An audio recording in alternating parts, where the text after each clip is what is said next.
Hello，今次我同咗一班朋友嚟深圳福田區嗰度玩咗2日1夜，夜晚就住咗喺呢一間深圳匯酒店。佢喺2014年已經落成，係一間精品酒店，設計特色就包括有現代中式同埋簡約自然嘅風格。一入到嚟就有呢啲糖果同埋有氣酒水招呼我哋。酒店用嘅回字就包括咗回家同埋回歸自然嘅意思。喺 lobby 嗰度，你會見到呢啲一籠籠嘅雀仔，佢哋嘅歌聲會令你彷彿置身於喺森林之中咁樣。夜晚嘅時候，佢哋會去咗另外一個地方休息，所以又會有一番寧靜嘅感覺。如果話雀仔係代表咗呢間酒店呢，我覺得都冇講錯，因為除咗有真嘅雀仔之外呢，佢呢度好多裝飾都係雀仔，而張房卡上面呢都印有雀仔嘅圖案㗎喎。呢間酒店其實喺華強北一帶，最近嘅地鐵站就係華新地鐵站，行過嚟就要8分鐘到。如果想行去中航城君上購物中心呢，就大約15分鐘路程。我諗呢就 call 車嚟係會比較方便。我覺得呢度啲房都幾大㗎，每一間房有大約500尺。我呢張係超大嘅雙人床。咁但係如果你揀咗2張床嘅房呢，一張床都有成1.35米，可以瞓到2個人。咁所以如果你一家4口嚟，小童係可以免費入住，都幾抵㗎。不過你就可能要留意，如果寫咗包早餐呢，佢可能淨係包2個大人嘅早餐，小朋友1位如果想食自助早餐嘅話，就要加100蚊人民幣左右啦。佢呢度就有 USB 插頭同埋有 USB 嘅插電線提供，唔知點解有埋釘書機俾你。我覺得呢間房咧最特別嘅地方就係呢一個衣櫃啦。呢個咧係一個會喐得嘅衣櫃。就咁睇咧，我哋見到有啲浴袍啦，同埋佢有拖鞋準備咗俾你嘅。咁呢對拖鞋咧都幾厚幾舒服嘅。好啦，咁個衣櫃後面咧，首先你一轉就會見到一個全身鏡啦。鏡之後咧就會有煲水同埋咖啡機嘅，仲有個雪櫃。咁你會見到咧，佢就話有啲酒精嘅飲品咧就係要收錢，但係佢有汽水同埋有個 soda water 咧就係免費請你飲嘅。啲日常用品都幾齊全，包括有浴帽、牙膏、牙刷、梳、cream、洗頭水、護髮素啲都有，同埋咧亦都可以浸浴。The next day，早晨，而家第2朝啦，即刻咧上嚟8樓睇下個餐廳嗰度有咩自助早餐食先。一出到 lift 就係西餐廳。跟住你會經過一個圖書館，呢度有得食 high tea， 亦都係同人傾偈同埋休息嘅好地方。呢度周圍嘅設計都好有格調，所以都成為咗唔少電視劇嘅拍攝場地，包括有無線嘅家族榮耀都喺呢度拍㗎。餐廳嗰度有個落地玻璃，可以俾你一路食嘢一路欣賞福田附近嘅景色。但係當然唔止咁簡單啦。佢仲有一條樓梯可以通到去天台，呢度個景仲無敵啊！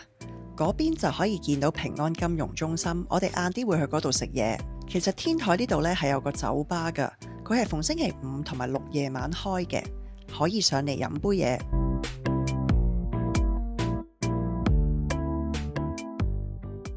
今日好彩呢，天氣都幾好啦，幾多陽光，所以望出嚟呢個景都幾靚。佢呢度仲有一大片草地，相信呢可以俾人搞啲好似婚禮之類嘅活動。有機會嘅話呢，我諗如果係日落嘅時候上嚟睇都會好靚。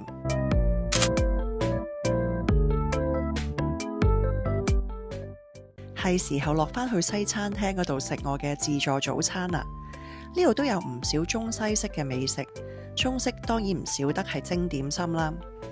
其實呢度啲點心呢都相當有水準啊。另外佢仲有個廚房呢，即時會整啲熱食俾你嘅，包括係有呢啲中式嘅粉麵。你會見到有個餐牌寫住有啲咩嘢食呢係即叫即做嘅，包括唔同種類嘅蛋。而中式就有粥、唔同嘅粉麵、腸粉。佢仲有啲西式嘅煎扒添啊，不過呢就限住每人嗌一客。呢啲中式嘅嘢食呢，全部都整得唔錯啊。西式嘅話，佢就有生果、麵包、蛋糕等等。嘢飲呢，佢就有唔同種類嘅咖啡啦、橙汁、即磨豆漿、益力多啊、yogurt 嗰啲都有。佢幫我沖咗杯 latte 呢，我覺得都幾好飲喎。我哋訂房嘅時候呢，加多幾十蚊就包埋呢一個自助早餐，同埋一個簡單嘅下午茶。佢就有一件蛋糕、一個 macaron 同埋一杯嘢飲嘅。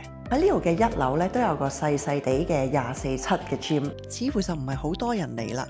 我分咗2個唔同嘅時段過嚟，都係冇人㗎。呢度有得舉鐵、踩單車同埋跑步，仲可以一路跑步呢，一路望住呢度嘅泳池添啊！喺酒店1樓呢，係有個室內嘅游泳池，由朝頭早6點鐘開到夜晚11點。整體嚟講，我覺得呢間酒店雖然有超過10年歷史，但係都算保持得幾好。係嗰啲床鋪有啲煙味。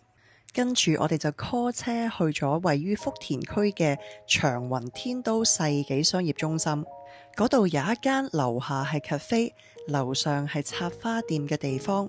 我哋就喺嗰度學插花。如果想搭地鐵嚟呢，可以直接喺酒店搭7號線去到沙尾站嗰度落車，行2分鐘就到㗎啦。呢度總共可以坐到20個人。我哋一早就喺微信嗰度預約咗佢，嗰朝10點嚟學插花，揀咗一個1.5鐘頭嘅插花班。咁啱就冇其他人嚟上堂，我哋就好似包堂咁啦。一張長台呢，啱啱好坐晒我哋6個。我哋就揀咗做一個類似雪糕筒咁嘅形狀嘅花。首先就整一個空，但係整呢個空嘅過程都唔係咁容易啊。終於都整好啦。下一步佢就教我哋點樣將呢啲紙摺成一啲靚啲嘅形狀，跟住黐喺個空嘅側邊。完成咗之後呢，先可以插花。它觸碰它一下，好。那還有一種是這個叫做6出花，6出，有的人有，有的人沒有可能。好，那這個是大家都有的。等會我給你配置。這個叫弗蘭花，它叫布拉格。這樣的時候，是不是它朝着這個方向轉？